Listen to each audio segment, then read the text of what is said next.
Welcome to WhiskyCast, cask strength conversation featuring news and interviews from the world of whiskey. I'm Mark Gillespie. This is episode number 778 for July 28th, 2019. Coming up in a few minutes. A long time ago, people realized that it was a good idea to make it a good business environment for the brewers. And look what happened to beer. They made the same decision with wine. Look what happened to wine. If we make the same decision, both nationally and on a state basis, for distillers, you're going to see the exact same thing happen, is that the distilling industry is going to grow. We're going to hire more people. We're going to make more booze. We're going to make weird booze because that's what we're good at, right? And everyone benefits from that, not just the guys who are making it, but also the people who are drinking it. Distillers from all around the U.S. gathered in Washington this week. The Distilled Spirits Council and the American Craft Spirits Association held their annual public policy conference, which also gave distillers a chance to bend the ears of their members of Congress on Capitol Hill. Chris Montana of Du Nord Spirits in Minneapolis is ACSA's president, and we'll hear more from him and his colleagues later on WhiskyCast in depth. I'll also have the What I'm Tasting This Week department, your voice, and much more.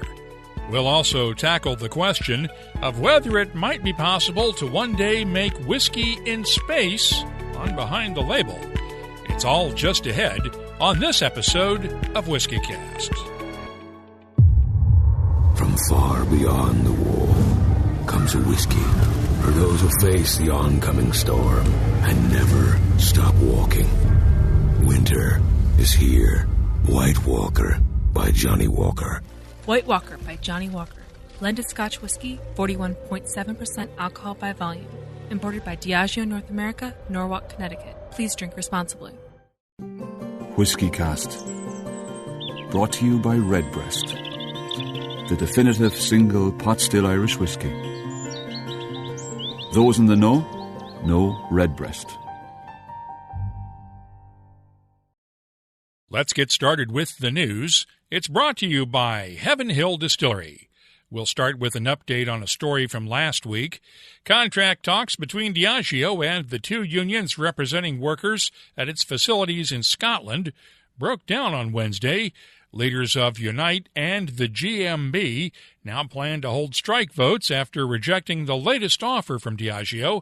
The company raised its proposed package to include a 2.8% pay increase, but union leaders claim Diageo just restructured its previous offer to look more generous. A company executive told Reuters Diageo wants to resolve the dispute, but has contingency plans in place in case of a walkout. The breakdown came one day before the world's largest whiskey company announced its fiscal year results, with a 9% increase in pre-tax profits to £4 billion. Beam Suntory is making another major investment in Kentucky. It's going to spend $60 million at the Jim Beam Distillery Complex in Claremont. Well, let's call it by its new and old name, the James B. Beam Distilling Company. That was the original name when Colonel James Beam started the distillery at the end of Prohibition. That was just one of the announcements during a ceremony at the distillery Thursday.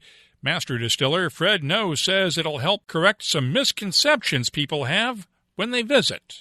They think Jim Beam is the only thing Jim Beam makes. With Legion and, Little Book and Booker's, all these products, a lot of times people have no clue that it's all coming from us.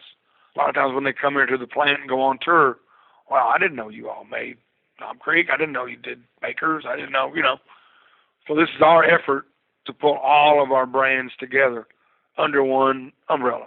While the project includes upgrades to the current visitors' facilities in Claremont, the biggest chunk of the investment will be in a new craft distillery to be built at the site.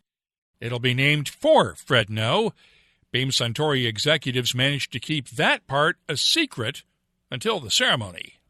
I didn't think they could keep anything secret from me down here in Claremont, but they sure as hell did. On this one, Freddie was up there doing his speech, and when he got to the point where he's going to, the name of this new distillery, and I'm standing beside him not knowing what was going on, he just said, stay up on the riser, because it was such a small little riser. So I'm just standing there listening. Out of the blue, all of a sudden my name comes out of his mouth. I mean, what the hell? They got me. It was a great honor for me, and it's, that's unbelievable and a total surprise, which blew me away. The distillery will also be used as a training center for University of Kentucky students as part of Beam's collaboration with the university that was announced earlier this year. We'll be talking a lot about the politics of whiskey later on WhiskyCast In Depth, but there are a couple of stories we need to address here in the news. We have reported before on the impact of the punitive tariffs imposed by the European Union and other countries on exports of American whiskey just over a year ago. That was part of the trade war between the U.S. and various trading partners. Those tariffs have resulted in an estimated 19% drop in exports of bourbons and other American whiskeys over the last year.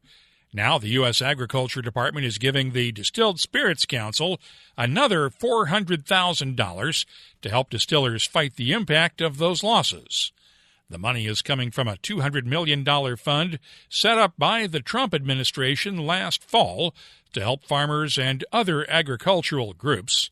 It'll be used to help fund the Council's Market Access Program, which holds trade fairs and events overseas to help promote exports of American-made spirits.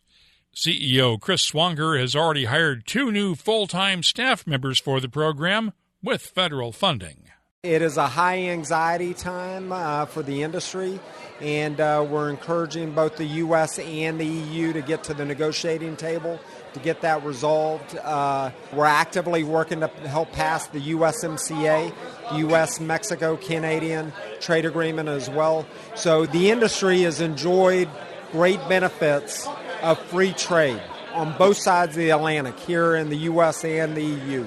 So hopefully we can navigate working with the Trump administration, encouraging the Europeans to remove the tariffs on American whiskey. That is critical. And in addition to that, we don't want tariffs on spirits across the board. This is a very interconnecting, thriving industry, and we want to keep that momentum going. The Office of the U.S. Trade Representative is scheduled to hold a public hearing next Monday on a Trump administration plan to impose new tariffs on Scotch, Irish, and other European whiskeys. That comes in response to a recent World Trade Organization ruling that the EU unfairly subsidizes Airbus in the commercial aviation market. A similar ruling is expected later this year on the EU's complaint that the U.S. does the same thing with Boeing. We'll talk about federal excise tax changes affecting distillers in a few minutes.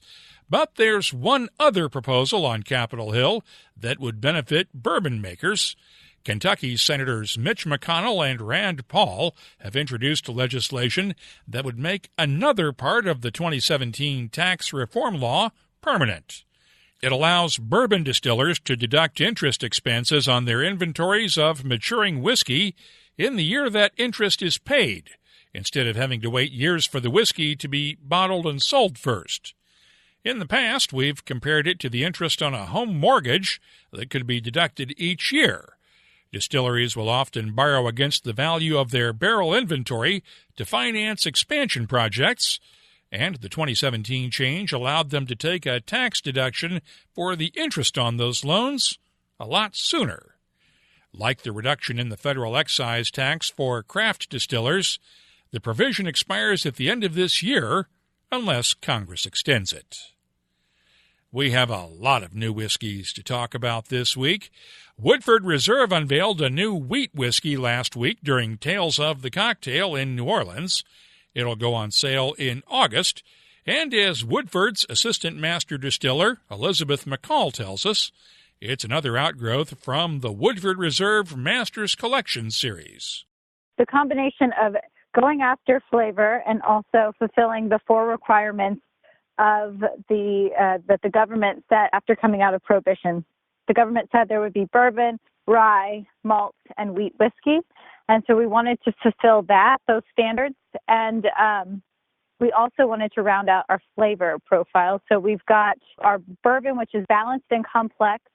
And then we have our rye, which is going to be more spice forward, our double oaked, which is sweet aromatic, our malt, which covers the grain and the wood, and then we have our wheat. Now, rounding out all 5 areas of flavor where it is showing off the fruit notes of our brand. It's bottled at 45.2% ABV and will sell for around $35 a bottle in the U.S. There are plans to export it to the U.K. later this year as well. Meanwhile, Heaven Hill has announced plans for this year's Parker's Heritage Collection limited edition release. It's the 13th bottling in the series, and the 2019 edition will be an 8-year-old rye whiskey matured in heavily charred barrels. And by heavily charred, we mean heavily charred. The usual scale goes from level 1 to the level 4 alligator char, but Heaven Hill's Josh Hafer says these barrels were a level 5. We've had this kind of in our wheelhouse, part of our innovation group, for several years. And so we worked with, I believe, Independence Dave to put together these barrels of heavy char, which is a whole another 40 seconds, I think actually 50 seconds of burn to the wood. And we've had them put away for a little while, and this was the year that we saw the opportunity to release a great whiskey in this series. Of course, the series honors Heaven Hill's legendary master distiller, Parker Beam, who died in 2017 after a long battle with ALS. Once again this year, a portion of the proceeds from the sales of Parker's Heritage Collection will be donated to the ALS Association's Parker's Promise of Hope Fund. The last 6 editions have raised more than $1 million for the fund.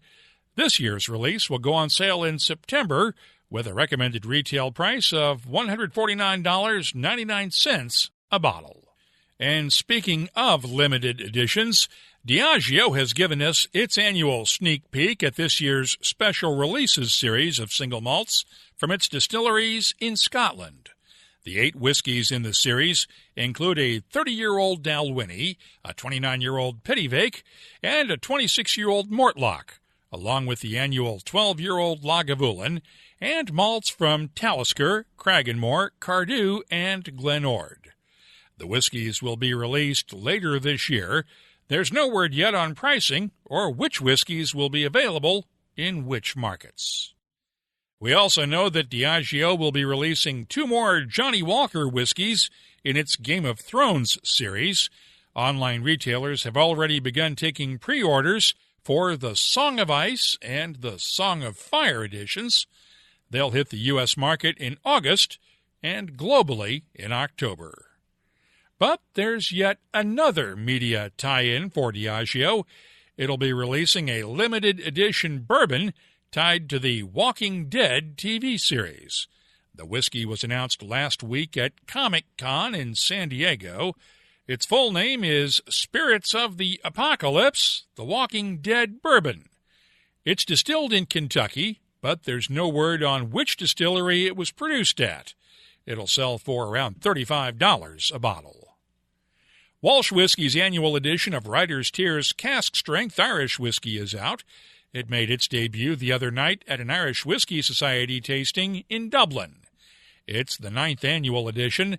Just 3,780 bottles will be available worldwide, 1,200 for the U.S., with the rest going to Canada, France, the Netherlands, and, of course, Ireland and the U.K. The recommended retail price is €130, about $145 at current exchange rates. Meanwhile, Uncle Nearest is out with a new edition of its Tennessee whiskey. Uncle Nearest 1884 is a 7-year-old whiskey, and the 1884 refers to when Nathan Nearest Green is said to have distilled his final batch of whiskey before retiring from what we know now as the Jack Daniel's Distillery.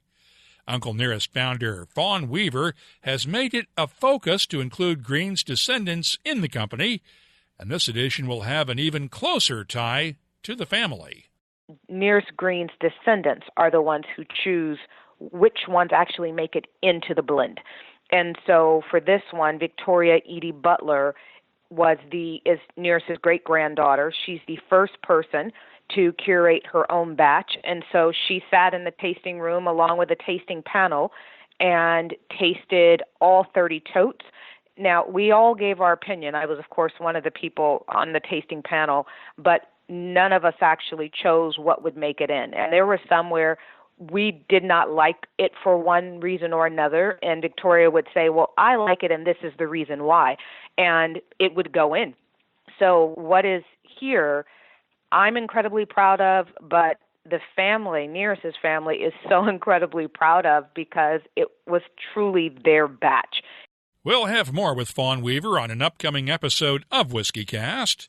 Phase 1 of the Uncle Nearest Distillery is set to open in September in Lynchburg, Tennessee, with the distillery itself to be part of Phase 2 opening next year. Law's Whiskey House in Denver is releasing a new 6-year-old bottled in bond 4-grain bourbon. It went on sale this weekend at the distillery and will replace the original 4-year-old bottled in bond bourbon in the Law's range. And finally, you're probably familiar with the concept of Irish single pot still whiskey. It's a mash of malted and unmalted barley with a small percentage of other grains that's distilled in a pot still. While it's an Irish tradition, as long as it's not labeled as an Irish whiskey, there's nothing that says the single pot still style of whiskey can't be made outside of Ireland. Say in Colorado, for instance, where Megan Miller and her husband Logan are making their own single pot still whiskey at Talnua Distillery in the Denver suburb of Arvada. My husband and I honeymooned in Ireland, and we've always loved single pot still whiskey, so this is like 10 years ago.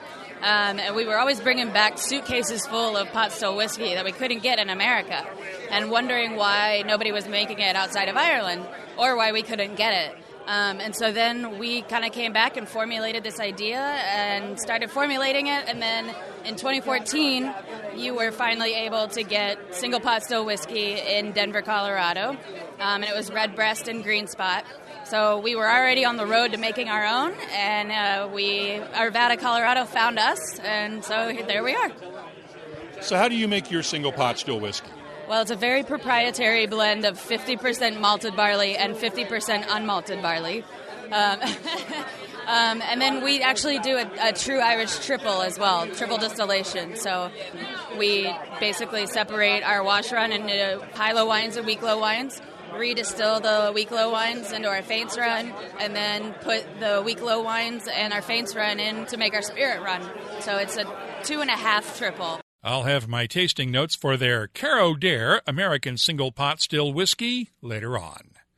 You can keep up on the latest whiskey news all week long at WhiskyCast.com. The news is brought to you by Heaven Hill Distillery. Keeping American whiskey history and tradition alive isn't just a marketing slogan, it's part of Heaven Hill's fabric. When other distillers were getting out of the rye whiskey business, Heaven Hill saved the legendary Rittenhouse rye from becoming a footnote in the history books. Today, it's the rye whiskey of choice, in a cocktail or neat, with a distinct spicy flavor all its own. Find out more at heavenhilldistillery.com. Think wisely, drink wisely. Time now for the WhiskyCast calendar of events. Westport Whiskey and Wine in Louisville, Kentucky, hosts a Four Roses summer concert and tasting this Friday night, August 2nd. The next Bourbon Salon at Louisville's Oxmoor Farm is August 6th and features the owners of some of the country's leading whiskey bars. Tasmanian Whiskey Week runs from August 11th through the 18th, with Australian whiskey events all over Tasmania. And Whiskey Live Adelaide is on the 16th and 17th as well. McTeers and Bonhams both have whiskey auctions coming up on the 16th. The McTeers auction is in Glasgow, Scotland, and the Bonhams auction is in Hong Kong. Sagamore Spirit Distillery's next Whiskey on the Waterfront party is August 17th in Baltimore. The the Scotch Malt Whiskey Society's U.S. chapter has a half and a half whiskey and beer pairings coming up August 20th in Brooklyn, New York, Tampa and Chicago on the 21st, and in Los Angeles on the 28th. And the Whiskey Exchange has its Connoisseurs Whiskey Quiz Night coming up on the 28th at its Fitzrovia store in London. Right now, we have 207 different events worldwide on our searchable calendar at WhiskyCast.com. Just click on the search button to find events near you or wherever you'll be traveling soon. Redbreast fans have always cherished our whiskey's sherry notes, so we set out to embellish that character. Introducing the Redbreast Listowel edition, a quintessential single pot still Irish whiskey finished in first fill Oloroso sherry casks from Spain's prestigious Bodegas Listowel. Carrying Redbreast's trademark pot still spices and dark dried fruit notes, the Listowel edition is graced with an enduring sherry finish that would be better described as a final act. Discover the newest branch on the Redbreast family tree.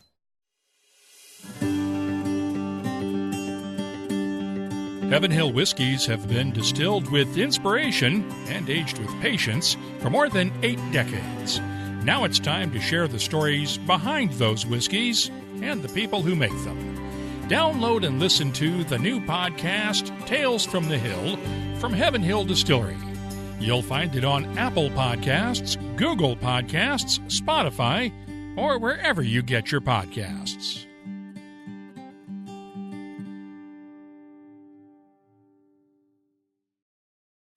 WhiskyCast In Depth is brought to you by Mortlock.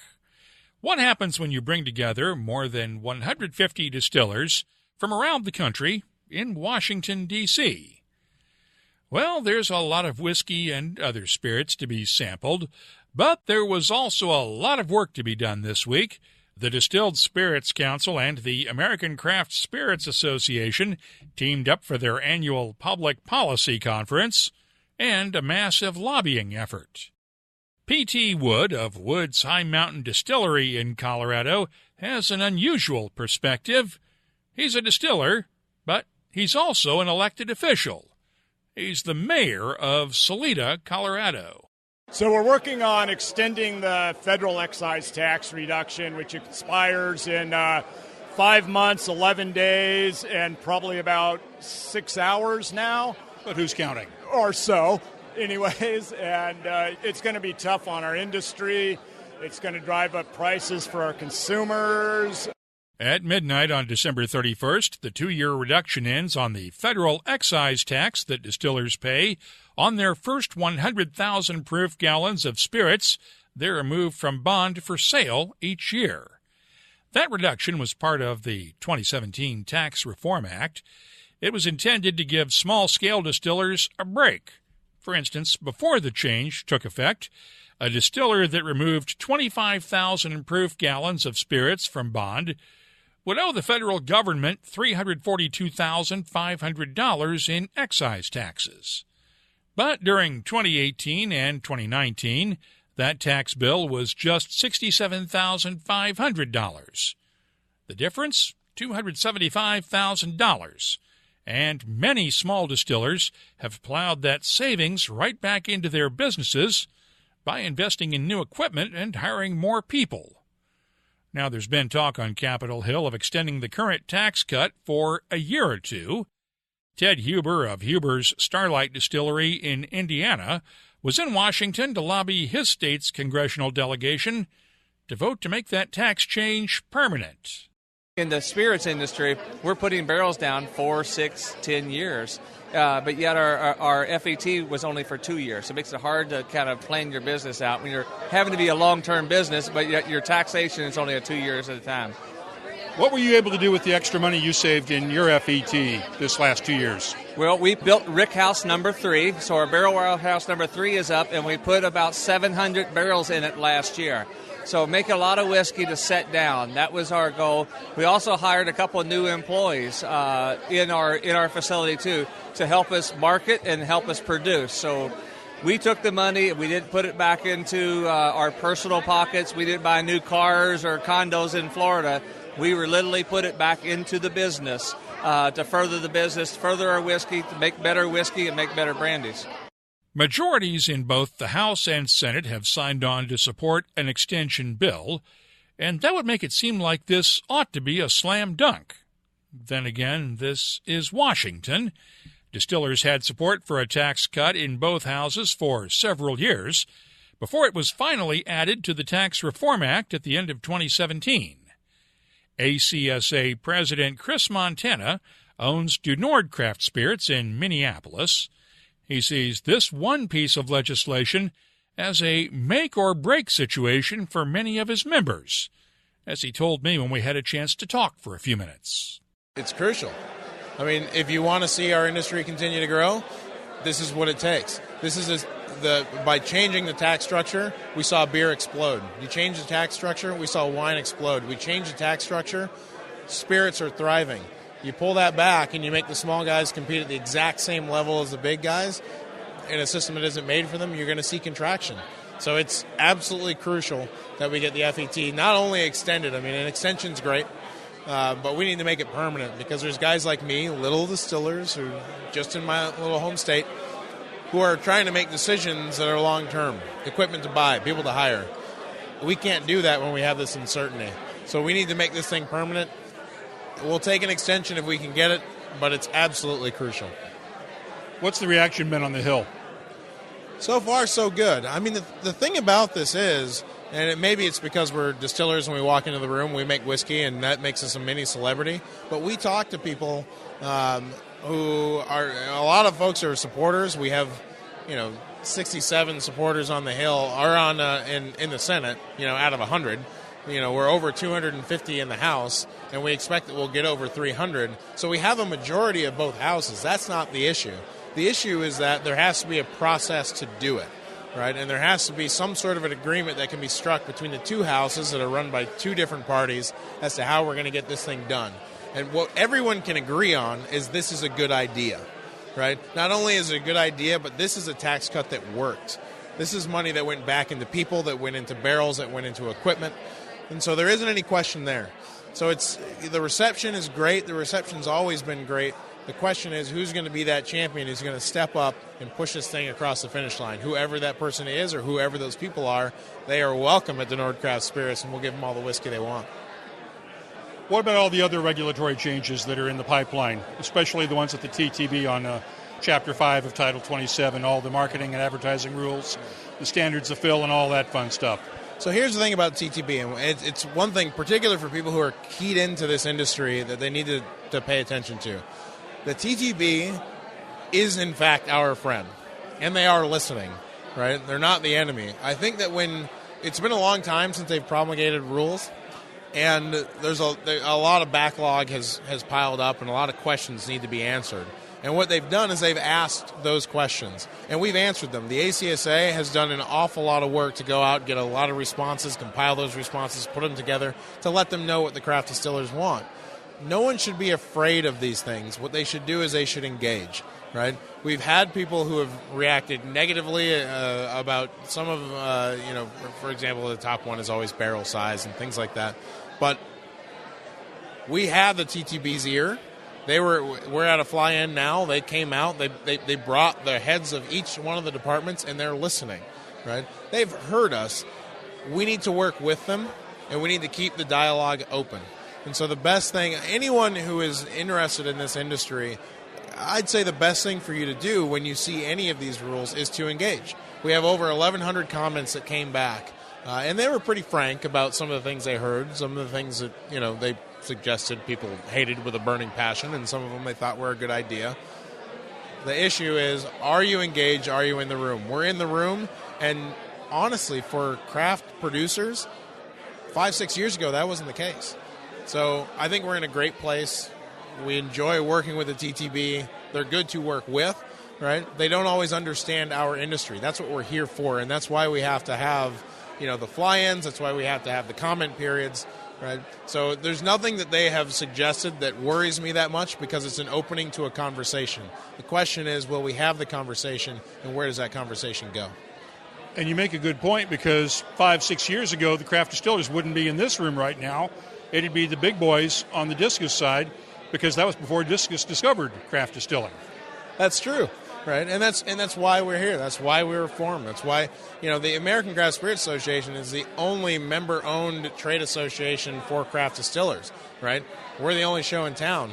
Now, here's the thing about Discus, and depending on where you come at this, if you're a craft distiller or an enthusiast of craft products, Discus isn't our enemy either. They've been a great partner, and one of the reasons why, you want to talk about the FET reduction, one of the reasons why we got the FET reduction is because there were organizations like the American Craft Spirits Association who are representing the small distillers, organizations like Discus representing some of the larger legacy distillers, the Beer Institute, right? The Brewers Association, Wine America, everyone was at the exact same table. And we all had to get together, and Senator Wyden was crucial in this process. We all had to get together and agree on what would be good for the industry, period.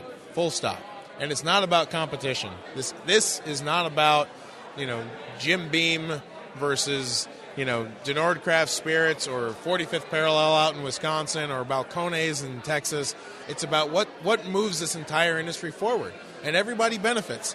But when you look at the real benefits of the FET, the big boys are going to pay the higher taxes anyway, right? This is only for the first 100,000 proof gallons, and that encapsulates most craft distillers. So the impact is with craft, and so I'm happy that we're working with Discus. I'm happy that we're in rooms like this, right? That, like you said, we weren't here 5 years ago, right? But we're here now, and we're making an impact, and hopefully we can drive this thing across the finish line. And you also had the benefit of having brewers, distillers, and winemakers guilds in a lot of states that were able to take this fight to their local members of Congress and explain what it actually meant for people in their districts. Yeah, and that's, we stand in many ways on the shoulders of the brewers and the winemakers because some of the fights that we have, because all politics are local, and when we're really talking about what are the things that are going to affect craft distillers the most, well, obviously there's taxes, but the rest of those laws are local. And so in Minnesota, where I'm from, in Wisconsin, in California, in Texas, in Massachusetts, wherever you are, we stand on the precedent that's come before us. The brewers and the winemakers have done an awful lot of work, right? And so what we're looking for now, and this is true both on the state level and at the national level, is what we're looking for is parity, right? A long time ago, people realized that it was a good idea to make it a good business environment for the brewers. And look what happened to beer. They made the same decision with wine. Look what happened to wine. If we make the same decision, both nationally and on a state basis, for distillers, you're going to see the exact same thing happen, is that the distilling industry is going to grow. We're going to hire more people. We're going to make more booze. We're going to make weird booze because that's what we're good at, right? And everyone benefits from that. Not just the guys who are making it, but also the people who are drinking it. Tell me what you did with your FET rebate or what you saved on your excise tax. So what we did is we hired people, full stop. So the nice thing about craft distilleries is we're actually wildly inefficient. If you look at the big guys, they do an awful lot. They can produce an awful lot with not many people. That's because they're really efficient at what they do. They've been doing it for a long time. They have economies of scale.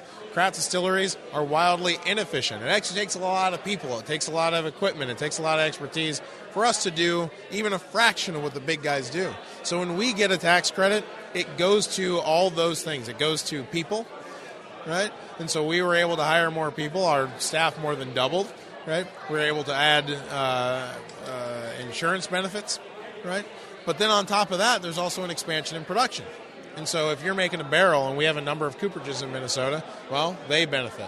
If you're selling grain, which we have plenty of farms in our state and states across the country, they benefit.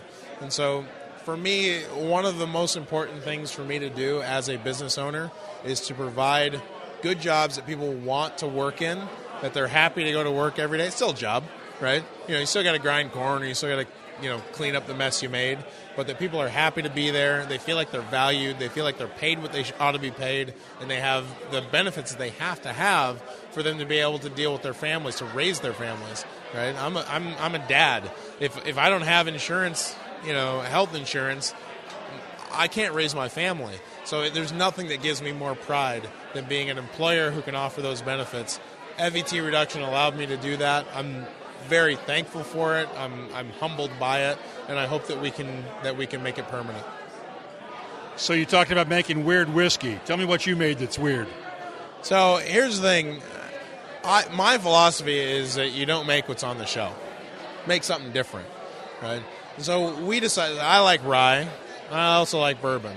And my wife grew up on a farm, and so we use corn from that farm. And so we knew everything we do is corn-based. And so we made a high rye bourbon that was high rye to the extreme, right? Because why not? Go big or go home. It's not on the market, so we want to do that. And I take a lot of pride in it, right? But we've got guys who are making rye or making whiskey with sorghum. I just tried over here a vodka. It's made from oats, right? It's one of the best vodkas I've ever had in my life. And I've never had one made from oats before. And I make vodka in part for a living, right? That's what's different about our industry. And that's what, the big guys, they make what they make because people want what they make. Right? It's hard for them to be nimble. It's easy for us to be nimble because we don't have to sell as many cases. And so someone can play around. They can say, I want to make a bourbon whiskey that has just enough corn in it and an awful lot of rye. They can make a vodka out of oats, right, that coats your mouth and has this exotic mouthfeel, that maybe not everybody's into, but enough people are into it to sell it. That's what I love about this industry. I come to these events, which right now we're a room full of people pouring their booze, and it's a good thing we don't have our products here, because I would have spent all my time drinking everybody else's stuff, because it's just that much fun. Of course, there's a lot of politics at play here. Not only do the distillers need that tax change extended, but some of them are also paying the price of the ongoing trade war between the U.S. and many of its key trading partners. That was a key topic in many discussions this week between distillers and politicians. But ACSA Executive Director Margie Lehrman acknowledges that lobbying can only go so far. One of the outlets for getting product to market has been the EU, has been China, has been Mexico. So really to take a look at what they are doing and not use spirits as a pawn. Although there's not much they can do about it. Have you had any chance to talk to folks in the administration? There have been many, many conversations, including in the office of the United States Trade Rep. Obviously no luck on that so far, right? Continued discussions. That's right. We are in continuous discussions. And even talking politician to politician doesn't always help. But then again, it can't hurt. Do they listen to you as a fellow elected official any more than they might listen to one of these other distillers? I don't know if they listen to me or not, but there's a little bit of brotherhood amongst politicians, certainly. We'll keep following this story as the December 31st deadline gets closer. And that's WhiskyCast in Depth, brought to you by Mortlach, whiskey's best-kept secret. Hidden away for decades in some of the world's most famous Scotch whiskeys, comes a single malt inspired by an original for a fortunate few. Discover the entire Mortlach lineup at malts.com. Let's start off the What I'm Tasting This Week department with this year's Laphroaig Cairdeas Triple Wood Single Malt from Islay. It's bottled at a cask-strength 59.5% ABV. The nose is smoky and medicinal, with iodine, creosote, driftwood, heather, honey, and a hint of caramel. The taste starts off honey-sweet at first, until the peatiness kicks in with classic Laphroaig smokiness and medicinal character. Honey lingers in the background to provide a nice balance and complexity. The finish has a long, gentle smokiness with just a hint of caramel apples. I'm scoring the Laphroaig Cairdeas 2019 Triple Wood a 93. I mentioned Oregon Spirit Distillers on the show earlier this month and got to meet founder Brad Irwin the other night in Washington. He gave me a sample of his latest bottled in bond single-barrel bourbon to try. Of course, it's bottled at 50% ABV, and the nose has notes of caramel, brown sugar, hints of molasses and cocoa, vanilla, and a soft oakiness. The taste is peppery with a good balance of sweetness. There's a hint of cinnamon, along with the black pepper spiciness, while honey, caramel, and hints of molasses and charred oak are in the background. The finish long and smooth with a nice spiciness. I'm scoring the Oregon Spirit Distillers Bottled in Bond Single Barrel Bourbon a 92. And we heard earlier in the show about the Talnua Distillery's Caro Dare American Single Pot Still Whiskey. It's just 15 months old and matured in quarter-sized casks, bottled at 43% ABV.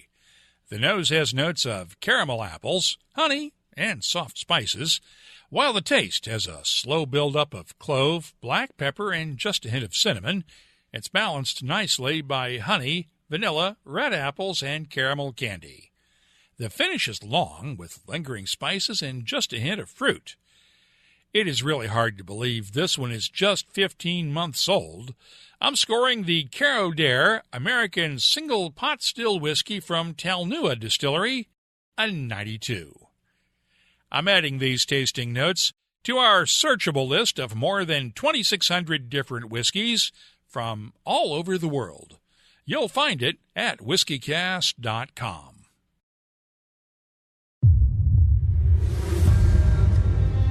From deep in the north, far beyond the wall, the howl of the frozen wind brings word of something new. A whiskey from the land of always winter, for those who face the oncoming storm and never stop walking. Winter is here. White Walker by Johnny Walker. White Walker by Johnny Walker. Blended Scotch whiskey, 41.7% alcohol by volume. Imported by Diageo North America, Norwalk, Connecticut. Please drink responsibly. Let's open up the inbox now for your voice, brought to you by Lot 40. We heard from Ted Huber of Huber's Starlight Distillery in Indiana a few minutes ago. I posted a photo of Ted along with Nicole Austin of Cascade Hollow Distilling and Frank Coleman of the Distilled Spirits Council on our social media feeds the day after their spirits tasting in D.C. during that public policy conference. Tony Thompson 1 posted this comment on our Instagram feed. Love the stuff they're putting out at Starlight Distillery. You should visit them in southern Indiana the next time you're in Louisville. They're just a stone's throw away. Well, Tony, I have been there before. The Huber family hosted an American Distilling Institute competition judging at their distillery a few years ago. But you are right. It's time to get back over there. I mentioned Comic-Con in San Diego during the news, and I joked the other day on Twitter that the only thing they really need to make Comic-Con a true bucket list event would be a whiskey tasting panel, and that maybe we ought to take the show there next year. Greg Butler at ButlerB on Twitter tweeted this. Sounds like a fantastic idea. San Diego would love having you, and you would love it here. Reggie Mobley tweeted from Massachusetts, I'm as fluent in comics as I am whiskey. I want to be involved. And Irene Lau tweeted from British Columbia, perhaps the Outlander cast versus the Kingsman cast. Hashtag whiskey and movies. And the guys at the Pittsburgh Whiskey Friends Club responded to that with a link to the classic photo and Time magazine story of Halle Berry chugging a glass of bourbon during a Kingsman panel at Comic-Con a couple of years ago. We'll have to see if we can make a Comic-Con tour stop happen next year. More comments on the Scotch Whisky Association's lawsuit against the Virginia Distillery Company over its use of the word Highland on its whiskeys. At Bunkai H tweeted, good thing Glenn Campbell never tried to open a distillery. SWA probably wouldn't have liked the use of Campbell either. And finally, thanks to everyone who sent along good wishes after our little power outage this week. If you didn't see it on social media, I posted photos of a big old tree that fell on the house across the street from us Monday evening during a massive thunderstorm. It took out the utility lines for the entire block, and we didn't have everything back to normal until Friday afternoon. It's okay, though. No whiskey was damaged, and most importantly of all, no one was hurt. Even though there were a bunch of idiots walking around who decided to ignore the police lines set up because of a downed power line that was live. Oy. If you have something you'd like to share with whiskey lovers around the world, well, you can always get in touch with us on Twitter, Facebook, or Instagram at WhiskyCast. The email address to reach us is comments@whiskycast.com. Your voice is presented by Lot 40, Canada's award-winning 100% pot still rye whiskey. Lot 40, unapologetically Canadian. Please drink responsibly. Let's close out the show now with Behind the Label, our look at the science, history, and other stuff that makes whiskey unique. It's brought to you by Writer's Tears. With all of the hoopla last weekend over the 50th anniversary of the Apollo 11 moon landing, a question that came up on Quora.com this week appealed to the space geek in me. Now here's the question. Is it possible to create alcoholic beverages in environmentally controlled microgravity environments? Let's say, for example, single malt whiskey is the beverage of choice. Well, you might remember the experiment that Ardbeg did several years ago, where some small vials of its new make spirit with oak chips inside went up to the International Space Station. The idea was to test the impact of zero or microgravity on the development of terpenes. That's one of the chemical compounds that gives peaty whiskeys their unique flavor. But that spirit had already been distilled on Earth. So my answer to this Quora question is that it would probably be difficult, if not impossible, to distill a whiskey in a microgravity environment. And here's my justification for that. First of all, you're dealing with highly volatile alcohol vapors in what is most likely an oxygen-rich environment. We learned after the Apollo 1 tragedy in 1967 that using 100% pure oxygen inside a spacecraft is not safe. And now space missions use a mix of oxygen and nitrogen that is much safer, but there is still more oxygen in it than we have in Earth's atmosphere on a normal basis, which is why I don't think NASA is going to get into the space whiskey business anytime soon. And you have to look at the distillation process itself. In a pot still, the alcohol vapors evaporate off the fermented wash as it's heated to near 180 degrees Fahrenheit. Those vapors rise to the top of the still as they evaporate, and then they're condensed back into liquid form as they pass through the line arm at the top of the still and begin to cool. In a microgravity environment, though, the vapors would likely hover instead of rising to the top of the still, and they'd never have a chance to reach the line arm. Column stills won't work either. They're gravity-fed, with the mash coming in at the top of the still and flowing down over steam-heated plates that evaporate the alcohol and send the vapors rising back up to the top of the still to be collected. And once again, this would be difficult in a microgravity environment. Finally, you've got a whole bunch of other issues to consider. You got to find a way to exhaust all of the carbon dioxide that's produced during fermentation. You have to source all of the water that's used in the mashing process, and a few other technical roadblocks, like getting barrels to mature the spirit in once it's distilled. And that is why it would be very difficult to ever make single malt whiskey in space. Then again, if Scotland ever gets its own space program, they might just give it a try. If you have something you'd like us to look at on Behind the Label, just use the contact form at WhiskyCast.com to get in touch with us. Behind the Label is brought to you by Writer's Tears. Writer's Tears Copper Pot, an 18th century style of premium Irish whiskey, blended from single pot still and single malt. Like yourself, it's one of life's treasured rarities, and what's rare is wonderful. Writer's Tears Copper Pot. That's all for this episode of WhiskyCast. We have links for the stories in this episode in our show notes at WhiskyCast.com. That's also where you can find links for the WhiskyCast Tasting Panel podcast and our WhiskyCast HD videos. You'll also find the latest whiskey news, my tasting notes, the whiskey photo of the week, and a complete archive of past episodes all the way back to 2005. Want to make sure you never miss a single episode of WhiskyCast? Just click on the subscribe button in your favorite podcast app, whether it's Apple Podcasts, Google Podcasts, or another app. That way you'll get every episode as soon as it drops. And by the way, WhiskyCast is also available on your home smart speaker, too.